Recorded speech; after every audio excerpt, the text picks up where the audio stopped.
So welcome everybody. This is a CommUniversity session of the Center for Community and Nonprofit Studies at the University of Wisconsin-Madison. My name is Mary Beth Collins and I'm the Executive Director of the Center. I don't always facilitate these discussions, which happen on a monthly basis on the third Thursday. We usually try to kind of distribute that role, but today I'm very excited and honored to get to facilitate a discussion with Civic Health Heroes. I was involved in this project, pulling together a collaboration with Love Wisconsin and featuring several individuals in Wisconsin that are Civic Health Heroes. And since I was sort of involved in that this time around, I'll do the facilitation role. So we're going to go through each of the individuals you see here on this screen and hear from them about their work in their respective communities. It looks like our slides still have an update that didn't quite get in there with Ann Vang being from Stevens Point, Wisconsin. Brian Jackson from Lac du Flambeau, who is still maybe joining in. We're not sure if he's going to make it or not. Could be Trace Hart from Milwaukee, Wisconsin, and Amelia Thielman from Platteville, Wisconsin. We're also joined today by Jen Rubin, who's the producer of Love Wisconsin. And so we're gonna get right into it. And actually, I'm gonna turn it over to Jen in just a moment to share a little bit about Love Wisconsin. But I'll just say a few more things about the way that this series came together, which is really what we're discussing today, a series on Love Wisconsin that featured profiles and stories of these four individuals. This idea came about to do this project because of the work that our center is doing around civic health, which is a concept that we talk about and just in fact had a big conference about just 2 days ago here in Madison. It's the notion of how communities come together to solve problems and face challenges and build stronger communities for all together. And that can be defined differently depending on how you're oriented to the issue.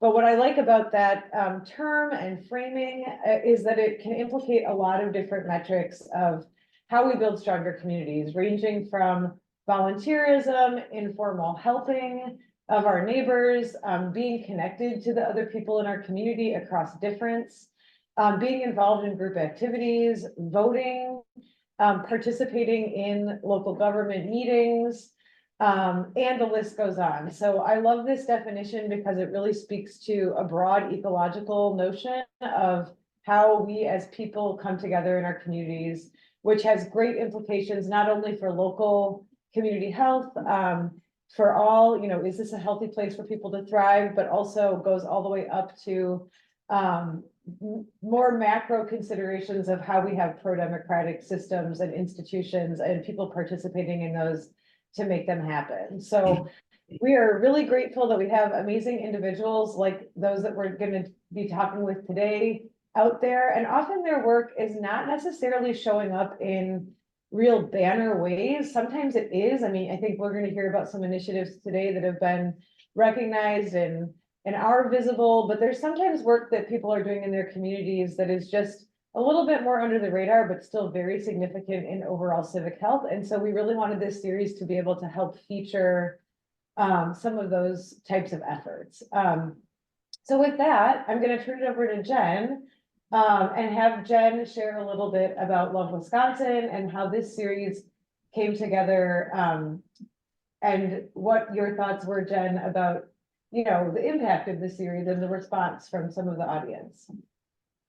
Yeah, definitely. Hi, thanks for having me, and hi to whoever's watching this.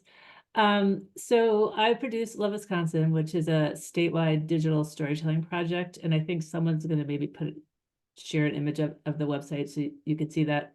We're a program of Wisconsin Humanities. Every state has a Humanities Council, but Love Wisconsin started 10 years ago, and the two folks who started it, one was a documentary filmmaker, one was a photographer, and it was a very optimistic project, which was as the state was becoming more and more polarized, and as social media, which was newer 10 years ago, it was clear how sort of siloed we are in our own, echo chambers, was to try to create a social media space that spans sort of the urban rural divide, the liberal conservative divide, and have, everybody sort of get introduced to people around the state they might not know and sort of engage in the same sort of stories together. And they were kind of wildly successful with that. And we have an audience of like over 100,000 people that engage, in Facebook. Even today, as Facebook is, a bit of a, well, whatever Facebook is now, it's different than it was 10 years ago. So anyhow, so one of the things that I like to do, I now produce Love Wisconsin, is to do story series. And my sort of thinking with that is take something like a civic health hero or a municipal worker or something, and just show how it plays out in a rural area, suburban area, a tribal area, urban area. So that's what the idea of the series.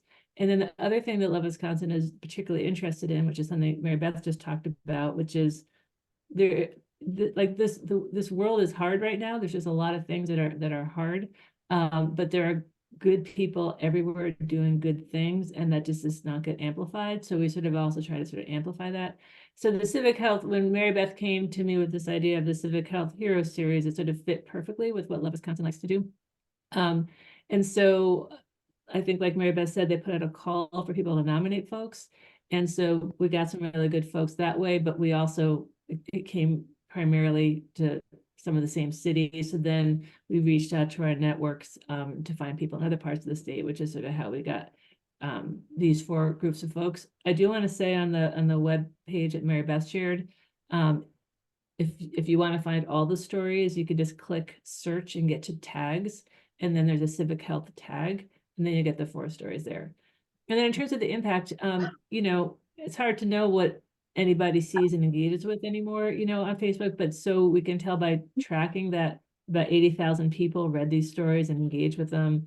We had several thousand people go to our website. And I just want to share 2 comments we got, which I think sort of illustrates in general all the comments we got, which is one was, the concept of community engagement is so critical for all of us if we're going to move forward with hope. Thank you for sharing your stories.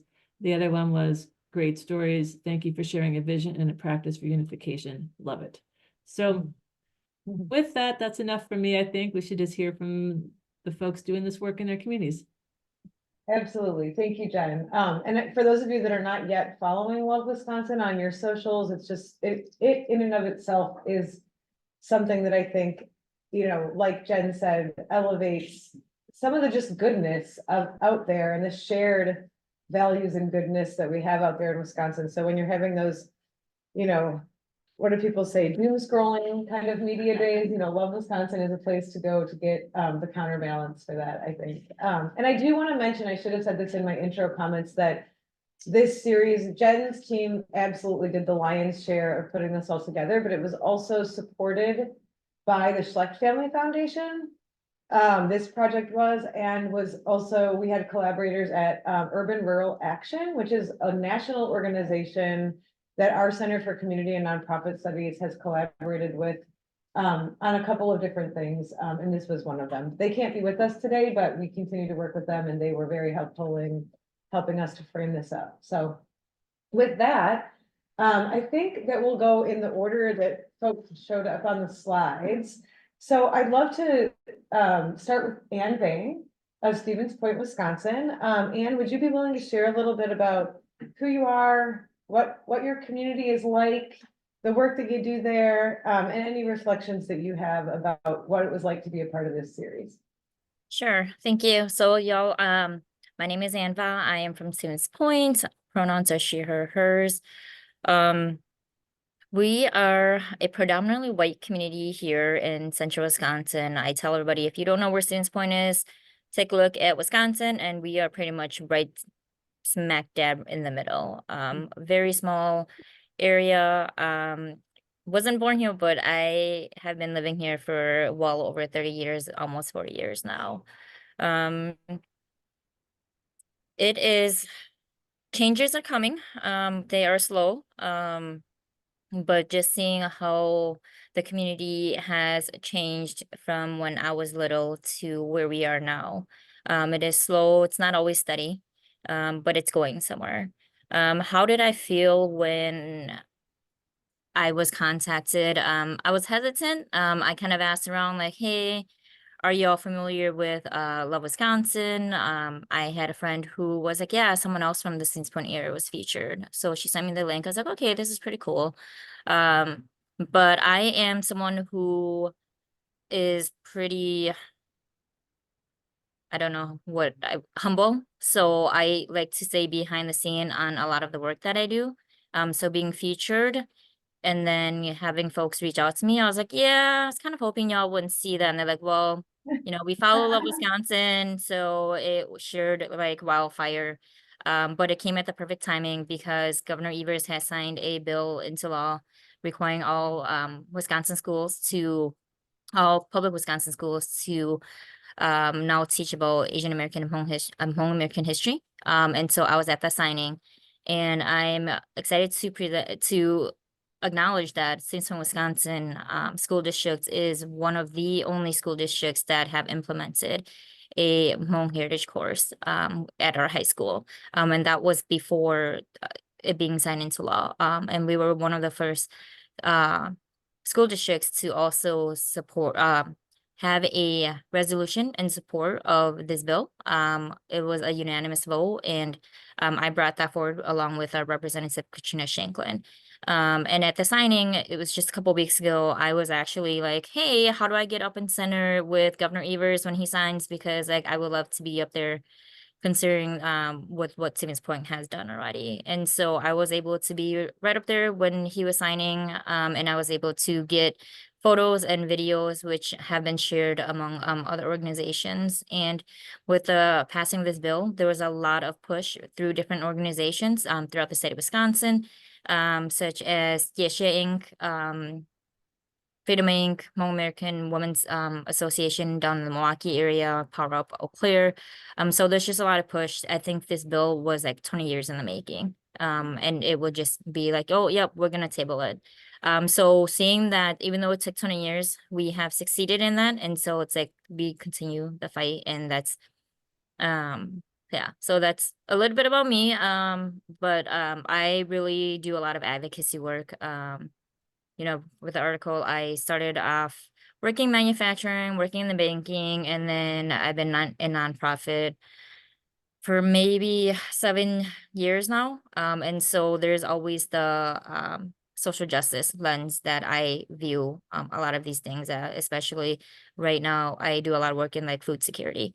And so I take a look at that through a social justice lens, ensuring that we are indeed being inclusive to the folks around us, including the smaller towns around us who may have a higher population in BIPOC community members, but not receiving those services.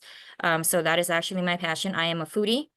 So I can sit here and talk to you all about food all day long. And just talking about some of the history that I know of it, or just really asking about the folks with what their food is like and if there is any stories behind it. So I love storytelling, and that's kind of how my attitude and my personality is. I relay a lot of information through just like remembering stories with whatever the topic is.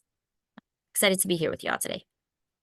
Thank you so much, Anne. And I am really inspired to know that this work is happening in Stevens Point. It's a community we haven't had a lot of work from our center in per se, but the central part of the state, I guess I have some awareness of it. And it's great to know that there's this food security work that you're doing there as well. Could you just say a little bit more about that? Just like, because we are a center for community and nonprofit studies, and we have students that are thinking about careers in the sector, and we have people doing food security stuff. Can you just share a little bit more of like the nuts and bolts of what your organizational work looks like? I know that you are kind of a social justice, community person that's probably working on lots of different things, but I believe your main day job, so to speak, does sort of deal with some food related, activities. So could you just elaborate a bit on that? Yeah, so I work with different organizations. I work with Ground Zero Conservancy down in Madison. There I do home farmer support, we work on workshops and getting information to them. And then my part-time job is with Central Rivers Farm Shed. Here I do a lot more food security here. Our organization actually did not start off as a food security place, but when ARPA funds came out and we were the state was giving out, the Hungry Task Force was giving out badger boxes. We had volunteered to be a hub. And then that's kind of how our food security came to be. But my role here at Central Rivers Farm Shed is a SHIPA director, which started off as a culturally relevant meal program, similar to Meals on Wheels through the ADRC, but it was focused on disabled and elderly Hmong individuals as a response to COVID-19. The year I started, I was like, I would love to get this meal program to our schools because I, went through our school system here since Poing. I really, really wanted to eat my Hmong food in school. So then that way, by like 2 o'clock, I wasn't like hungry again. We were fortunate enough to get a grant 2 years in a row from Monogram Loves Kids. They were able to fully fund us for the first 2 school years, and we're on our third this year. What we do here at Central Rivers Farm Shed is that we are also a licensed commercial kitchen. So we cook the meals here once a week. We cook 50 meals, and then it gets picked up by a staff from the school. And then it's the first 2 years we were focused on the Hmong students or other BIPOC students. This year we opened it up to the first 50 students that were able to get a lunch. These are free lunches, and anyone is eligible. You don't have to be receiving any benefits or anything like that through the school. We try to use as much locally grown produce as possible. I can tell you these kids are very nitpicky. If the rice is not cooked properly, I will hear about it. So I love that feedback from them, that they're very open about it. Like, no, that this is not what it should taste like. They love it when we make very traditional meals, and they get that. The effects of having culturally relevant lunches right in our schools at the high school level, at least, is that they have been telling stories about how now they're not embarrassed about their food anymore. And so initially it was like, ew, what are you eating? But as the years have progressed, it's been more like, hey, what are you eating today? Tell me about it. And so there's a lot of open-ended conversations now versus like, oh my gosh, that looks so disgusting. Because I'll be honest, there's a dish that I like to cook. It's basically it's a pulled pork. And it's slowly cooked, and then we also throw in lots of mustard green, and we just cook it for hours on end. And folks are like, what is that? And it's like, well, if you like pulled pork, it's very similar to that. And then last year we were an end user for LFPA program, which is local food purchasing assistance. So it's funding through, I believe, the USDA. Funding went directly to socially marginalized farmers. And we were fortunate enough to be able to receive these products. I did my math since the article, and we gave out approximately $108,000 worth of locally grown products to the central Wisconsin area. And so with that, we were able to I was able to work directly with the farmers and say, hey, do you have any culturally relevant products that we could give out? Because a lot of Hmong community members here are looking for that. And so we were able to receive a bunch of that. And our distribution here at Farm Shed for the products from last year looks a lot different than a lot of the food pantries or food banks. We set it up like a market where we put everything out. We encourage everyone to take what they need and then take what they want. So what this meant was that if we had an abundance of a certain product, I would encourage people to take it, especially if they knew how to process it for later use in the year. Like we had a lot of kohlrabi and potatoes and beets and carrots. And so we just encourage them like, hey, if you know how to process this, take a lot of it. Like we don't have any limits for you, because we know that that is a huge barrier, is when you are given a limited amount of items or you're given products that you aren't able to use. So we wanted to make it as like unique and cater to each individual person without telling them what they can and cannot take in the quantity as well. We had a child come in, I want to say he's probably 6 or 7. He looked at the beet and he's like, what is this? His dad was like, it's a beet. He's like, can we try it? His dad's like, I don't know if you're gonna like it. I was like, why don't you take a small one, test it out, come back the next time we do distribution, tell me all about it. They came back and he's like, my son loved it. So now we have to get a bunch of beets because now he wants to experiment using it in different ways. And it's like, yes. So these are the stories that we love to hear. We don't require anything other than that you are self-declaring that you are income eligible. And then we collect your household information, such as your name, address, and household size. We don't use it for any other purposes other than data collection for our use. And then this year we applied for and received a grant similar to the LFPA, except it's called the Community Partner Grant, which means that Farmshed received the funding and we get to we hold the funds. We get to work directly with farmers and let them know what we want. So similar like last year, except with this grant, we are working with, I believe, 7 different food pantries with us included, and we are in 5 different counties. So we are going to be distributing food to Marquette, Waushara, Southwood County, Portage County, and Bayfield County, which is way north in Wisconsin, because we recognize that they have a much shorter growing season. The unique thing with us working with Bayfield County is that we are also working with farmers directly in the Bayfield County area. So that way, any of the funding that we are spending up there will also stay local so that it can help the economy in whatever ways that we certainly can. So we are evolving, and a lot of this is coming organically as we find out what other support is missing for our marginalized population here in the Portage County area and our surrounding area. So we are doing a lot, and I've been in communication with our refugee community members here. And so I have found out a lot that there are overlaps with the culturally relevant products that we are growing. And so that is a great thing. I know some stories that I've heard from them is that we haven't been able to find anything. When they first started arriving, we did connect them with the 2 home stores here in town, because we're like, well, if you're looking for herbs, you know, your best bet is to go to the Asian stores. They're much cheaper, they're much fresher, they get it in. And in the summer, they purchase locally from farmers. Same with one thing I always kind of chuckle at is fish. They want whole fish. Some of the refugee members do not want filleted fish. And so they're like, we want whole fish. Where can I find them? It's like, I got the perfect price for you.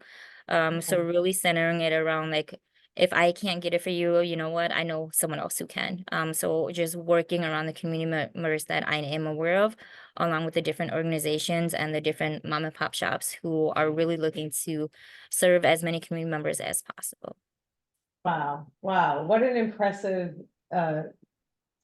portfolio of activities. So thoughtful. Thank you for sharing that.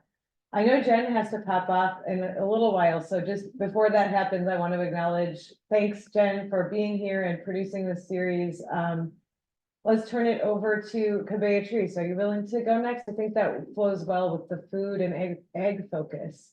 Then we'll go Brian and Amelia from there. And so if you'd be willing to share, CommUniversity, what community are you in? Who are you? What do you do and work on that makes you a civic health hero? And any reflections on what it was like to be a part of the series?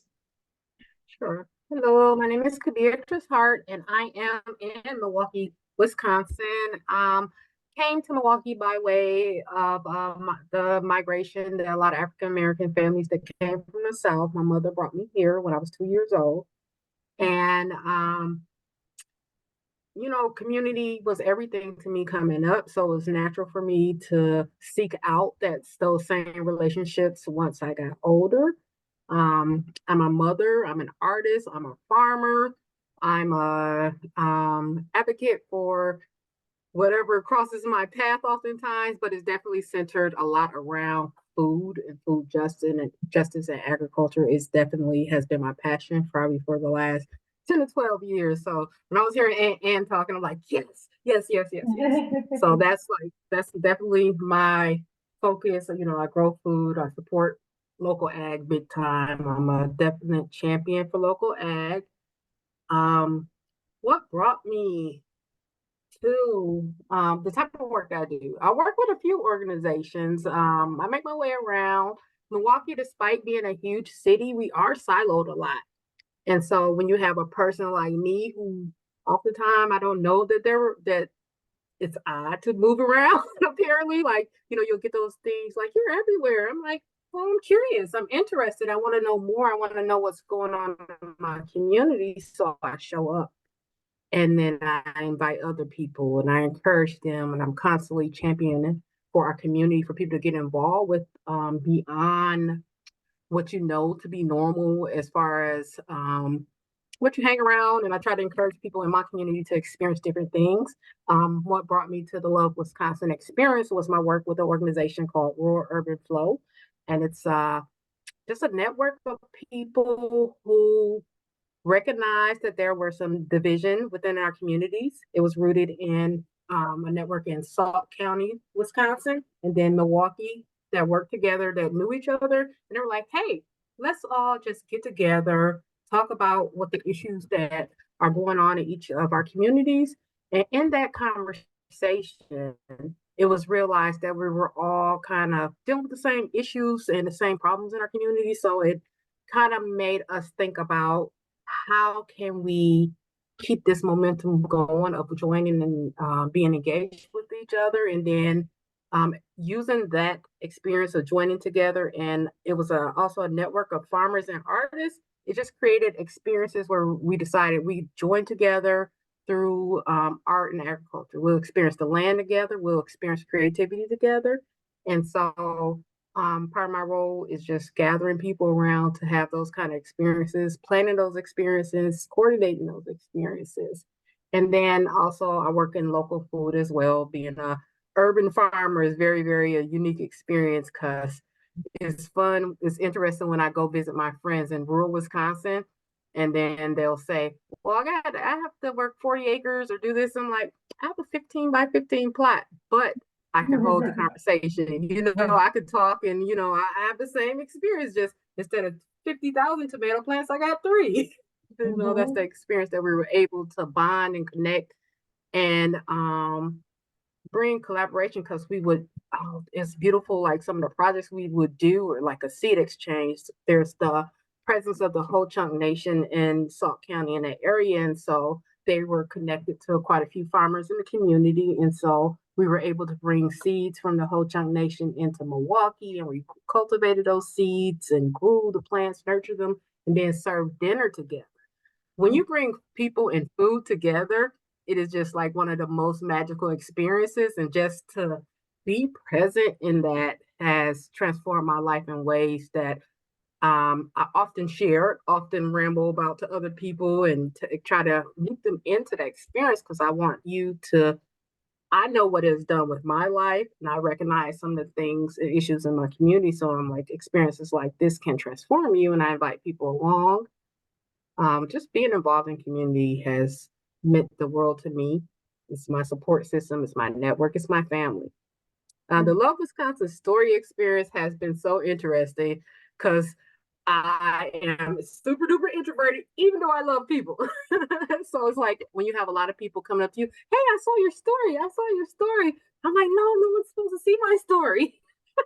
But they're supposed to see the story. So it's a really a great experience to share. It really helped me feel empowered in the work that I'm doing, knowing that so many people saw the story and gave me a pat on the back, and we're just saying we're just glad there are people who are trying to bring community together. And it's interesting because in my world, I'm like, everyone's doing this, and then I realize sometimes I'm in the bubble of that type of activism, and so it helps me kind of know that there's a lot more work to be done too, because now there are people outside of that bubble who the bubble needs to grow, or people need to be able to experience other things as well through what's going on in my networks. Yeah, one of the things I loved so much about this series is that I think that the production really highlighted the fact that you are all real people with all the same things that you're juggling in your lives that, your peers might be, dealing with, but yet you're still finding so much meaning in this, really community focused extra work that you're doing. And so I love the idea, Beatrice, that you mentioned of like, there are people out there that maybe haven't found their hook yet to be involved in this kind of stuff, even if in your bubble everybody is. So I like the idea that maybe these stories will inspire others to find their hook, but I definitely hope so. yeah.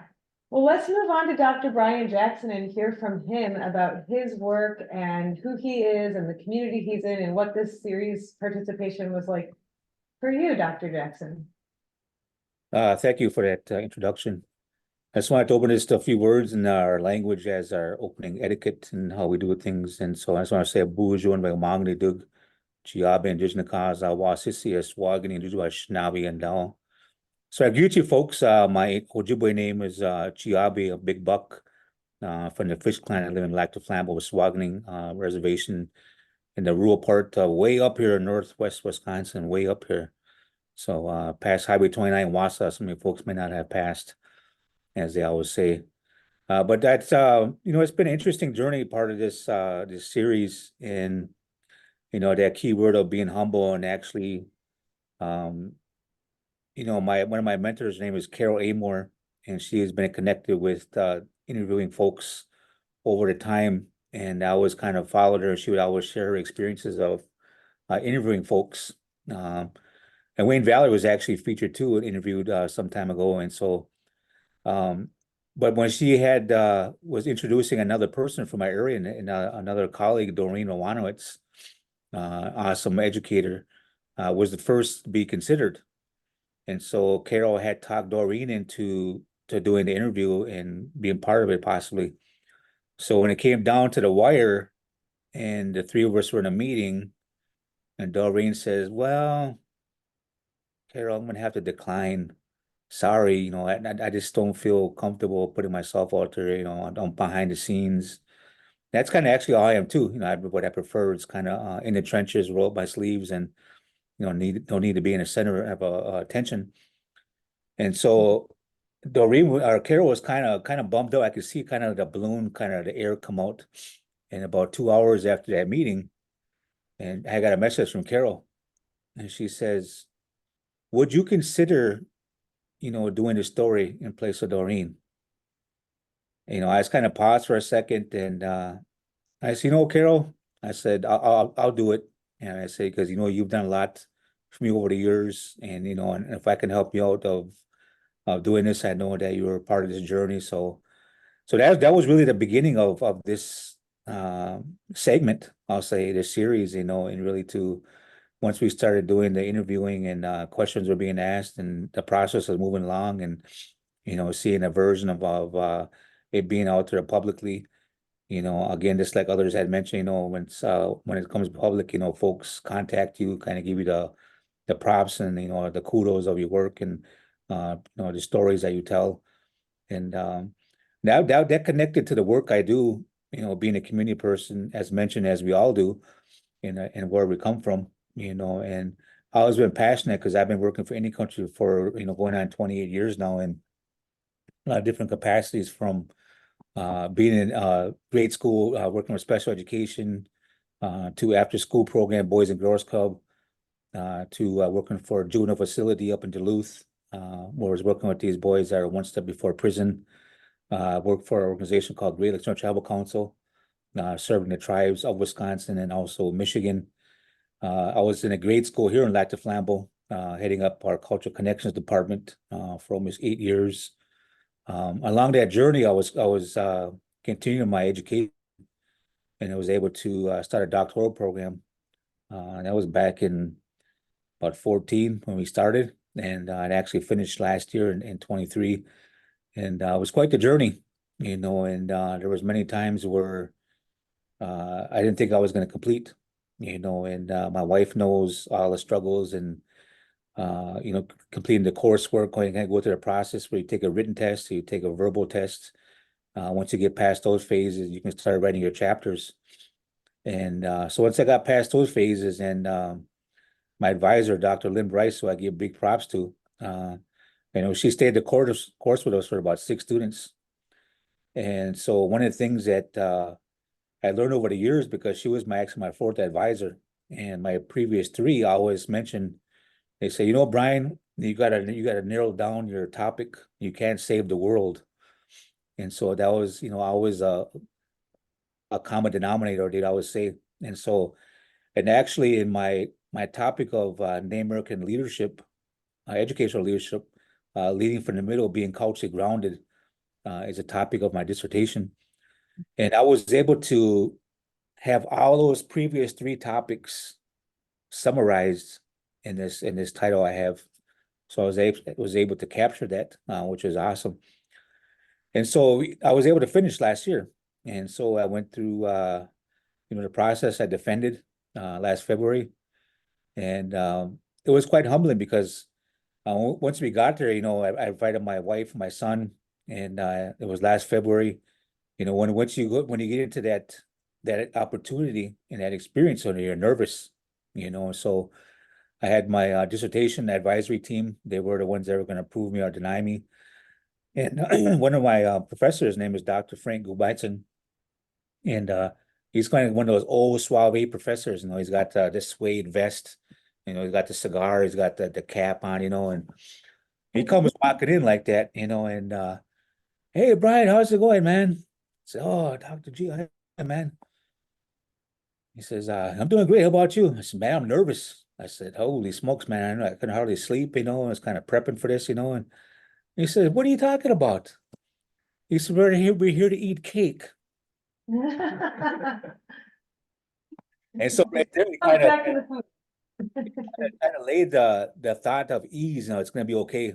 And I definitely because once we got rolling, and I start talking about the work I'd done, the chapters and the research behind it and the lit review and and then it got rolling. So I only had like 30 minutes to present this.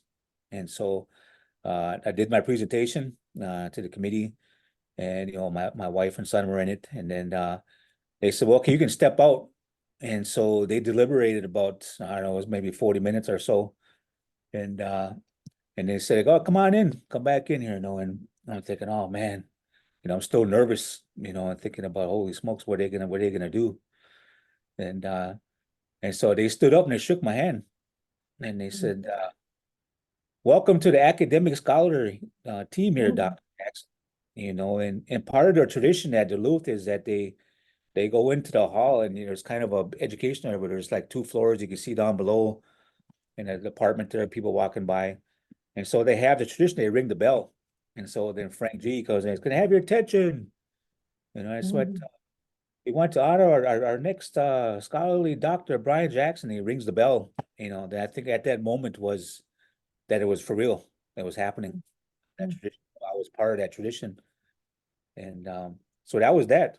And it gets even better. And so we walked last May in Duluth, and it was raining that day. That whole weekend was windy and raining in Duluth on Lake Superior. And so, I mentioned there was 6 of us natives that were finishing up, and 4 of us were able to make it in person. And so this may never happen again in the history of Minnesota Duluth graduation.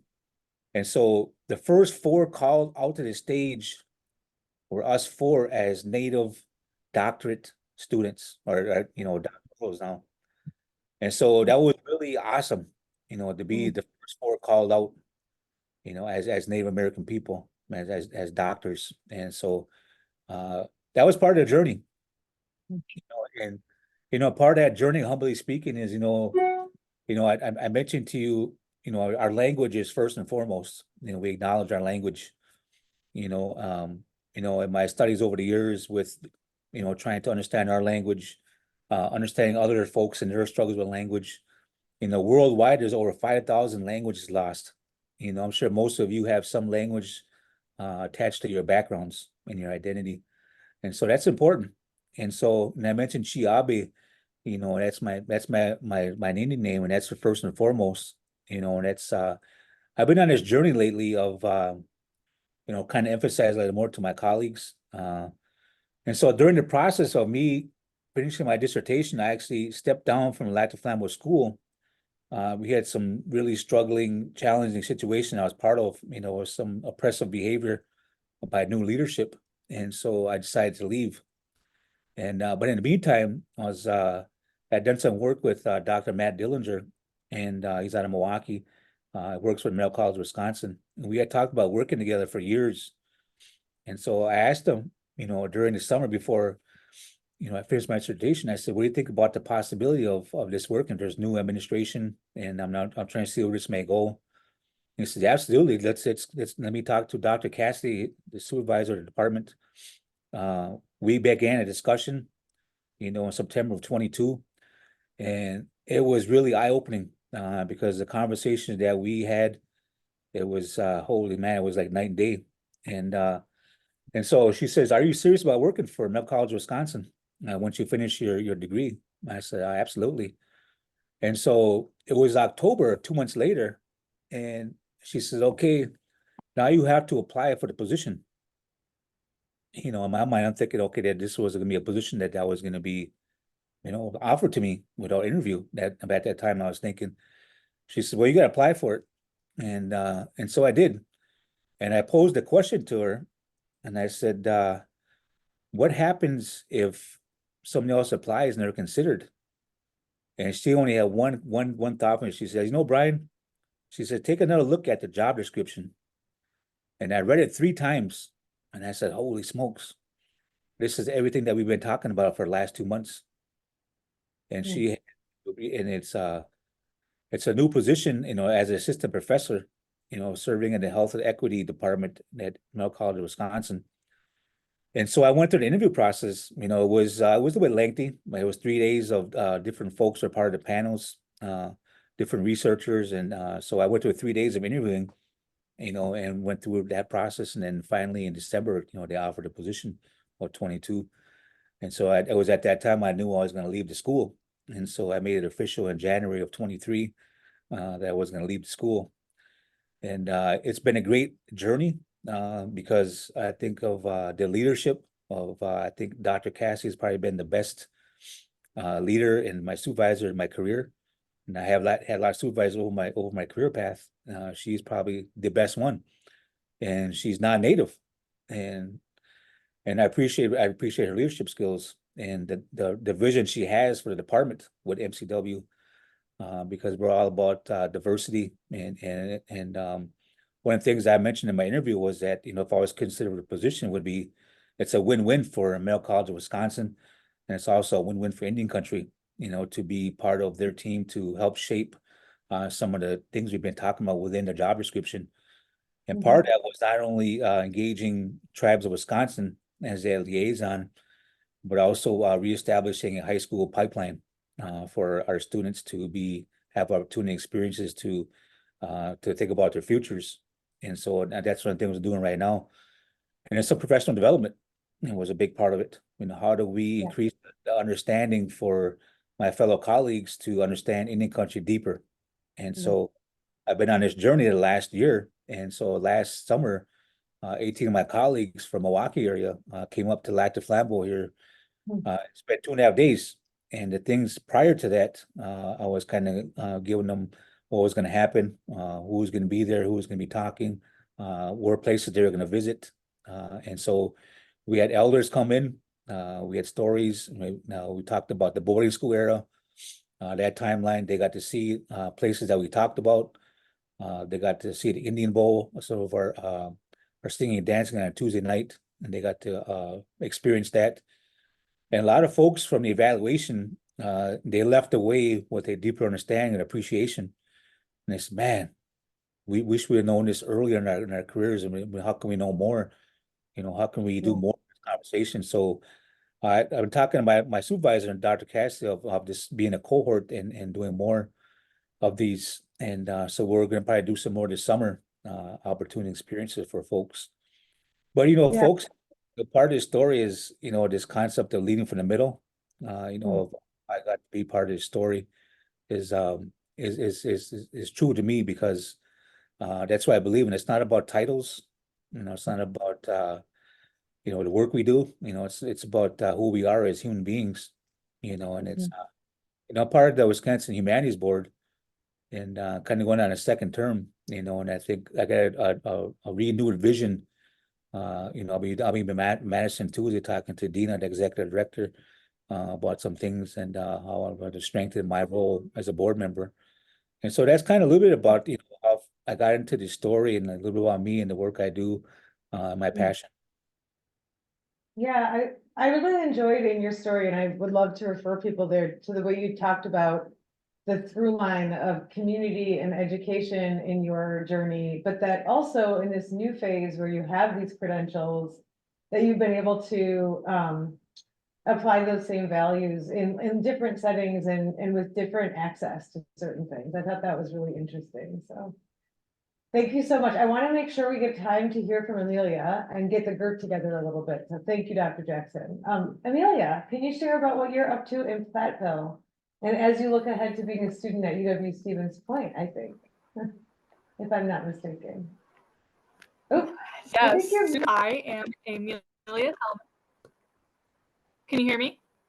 yes, we can. Sorry. Yeah. Okay, perfect.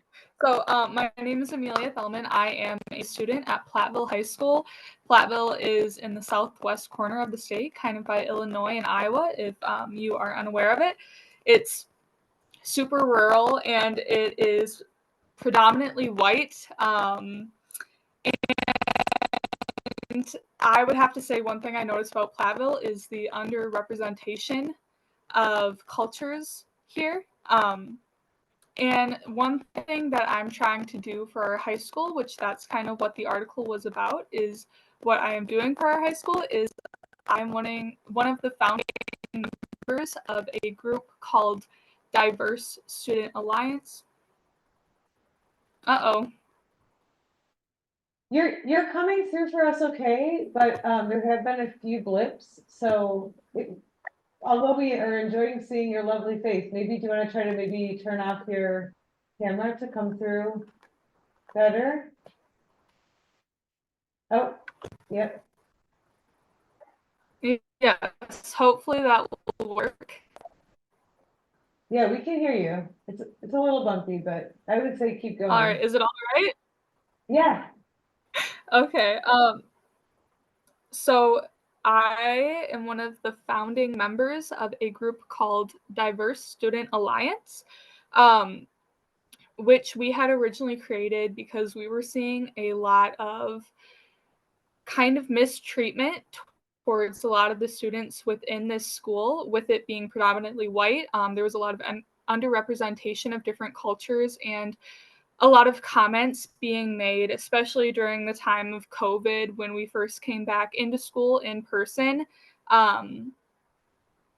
There were some opinions that were being shared towards specific students that weren't necessarily kind at all.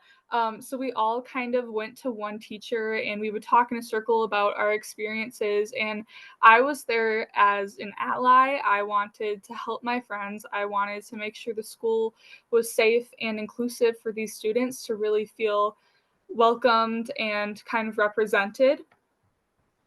So that is how it formed. And we are doing so much now, 4 years later.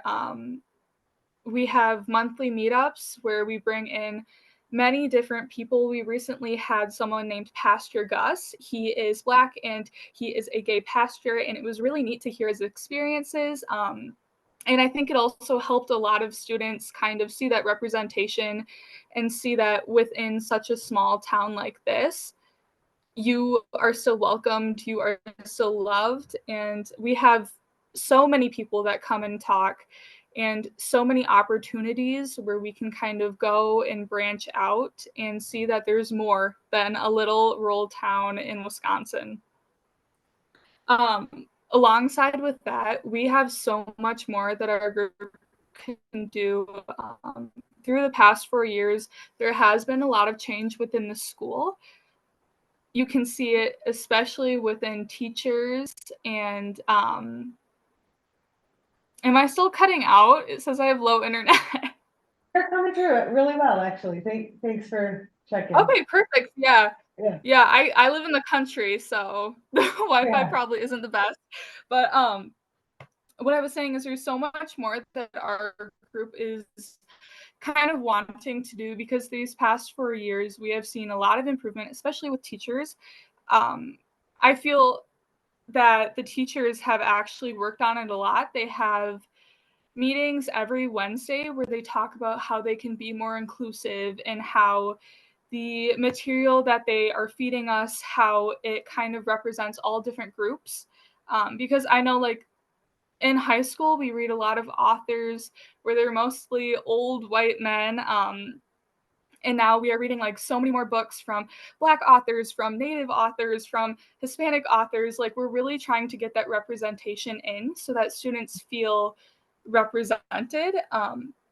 alongside, we have some students who aren't originally from the US, and some of their names are harder to pronounce to some US people. So one thing that we have now is when you send an email as a student, there is a little voice box at the bottom, and when you click on it, it says it's like how the student says their name. So then all teachers never like have to make up a nickname or anything, and they say the original name of the student, because we did have multiple problems with that where teachers were coming up with nicknames just so they could avoid the proper pronunciation of the student's name. So there is so much that Platteville is doing, but we still have so much to do in the future. And then one thing that I noticed after the article was kind of put out, I know we had a meeting like a week ago where I said there wasn't really much that people had noticed, like nobody really knew about the article, but recently my track coach had shared it with my entire team, which was a little scary because I mean there's like 110 kids in track, and he's just like, look at the great things Amelia has done. So my face turned bright red, but it's really empowering to know that people are recognizing the changes that we're doing within the school. And sometimes I feel it's almost not fair that I'm the face that is kind of put on to Diverse Student Alliance, as I am like a white student, middle class, like just an ally, and I'm not a student of color or a student with different culture, or student who's not even like from Platteville. So I'm trying to deal with that slowly, and I think the article is definitely making me realize that what I'm doing is important, but I don't think that I should always be the student sharing this. And I have actually had a talk with my teacher lately, like, we are going to start kind of giving different names out, especially when people and kind of cool experiences like this come along. We're going to give those students the representation that they most definitely deserve.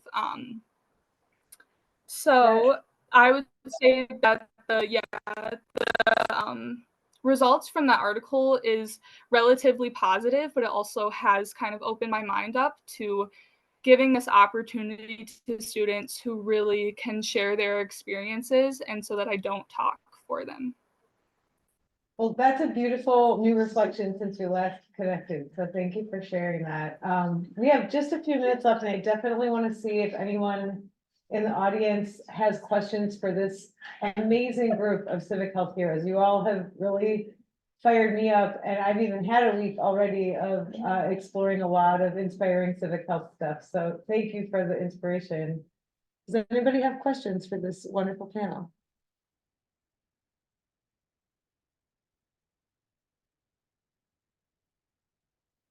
I do have one prepped if we need it. Yeah, Carolina. Hi, everyone. Thank you so much. My name is Carolina Sarmiento, and I'm a professor here in SoHe. And I was wondering if y'all could talk a little bit about if there's ever like a chance to network between organizations across the state, really, and who have been like useful partners to kind of do the work that you're doing in different places, and who have been some challenging partners in doing the work that you're doing. Yeah, and I'm interested in like figuring out how to strengthen those networks across the state. And I would just invite anybody to unmute and jump in here. Oops, it looks like maybe if Anne, you're trying to talk, you might still be muted. Yeah. Oh, okay.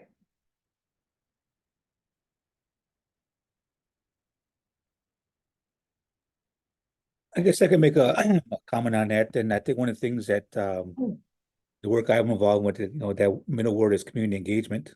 And it's about collaboration and partnerships, all the time. The work I do as far as any country be able to be at the table to share opportunity experiences.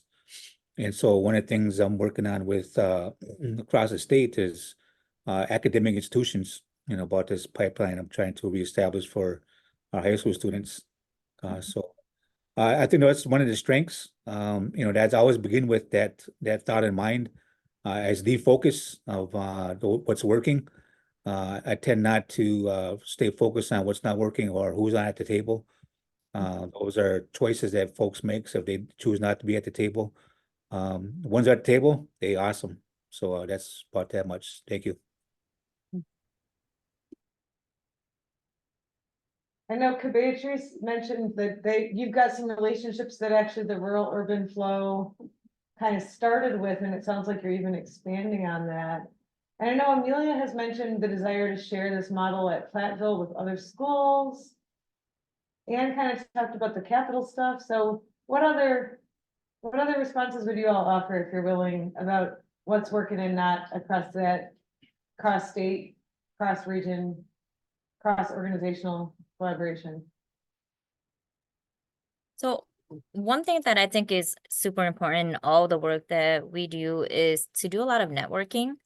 Since the article came out and then with the signing of the law, in regards to the education bill, a lot of different organizations have been reaching out that I have not been able to network with. And then like because of my networking, now they have been introducing me to other organizations who are doing very similar work, or even statewide work. Like I've had a conversation with DPI about how do they bring in culturally relevant meals into all of the schools. And like what are the tools that are needed for that? How do you do this? Because again, Stevens Point again is probably one of the first school districts in the state of Wisconsin who has created 2 specific EDI positions to bring in more inclusivity. And I think what had happened with this is that a lot of folks are like not understanding what equity, diversity, and inclusion meant. And so there was a lot of conversations around it. But once that happened, we had a lot of different school districts reach out to see how it's possible. So I think once the information gets out, networking is going to be a key piece to get the work that you're doing to go statewide.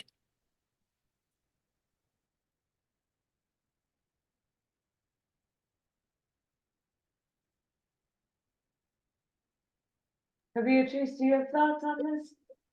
Yes, because we're an organization that just welcomes any and everything within our experiences, that like bringing on partners and collaborators tend to be an easy process. But now that we're recognizing the growth, we're actually intentionally starting a governance process so that we don't lose what was making all our adventures, all our exchanges as wonderful as they are. So it's the maintaining the integrity and values that were present when the original founders started the organization. Like we're going through a process of here's our timeline, but it's being shared in a way with the entire organization, with the public, with everyone, so that we can not lose sight of what makes it so wonderful when we do gather. Because often, a lot of times, when you do go through a governance process, you can lose a lot of what made the organization so unique. And so that, along with, is a part of the defining how those collaborations work, what those boundaries and guidelines are, is kind of where we are with the collaboration process. But we're always get on board and be like, hey, let's do this together, and we're open, we're doing it, it's happening. It's not, collaboration comes easy. It doesn't seem, I guess that's just how my life has been, where I just always welcome people into my space. And there's always risky, definitely, but the reward has always exceeded the risk for me. And Amelia, are you seeing any conversations happening outside of Platteville about the model that you've got going there, or similar kind of work in schools or with young folks?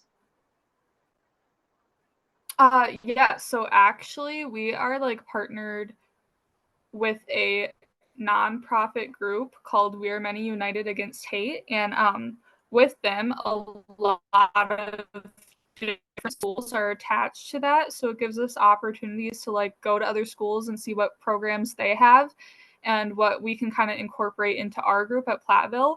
But also recently, a smaller town of approximately like population of 3,000 has reached out to Platteville and has asked if we could go over there and kind of help them start a diverse student alliance in a way.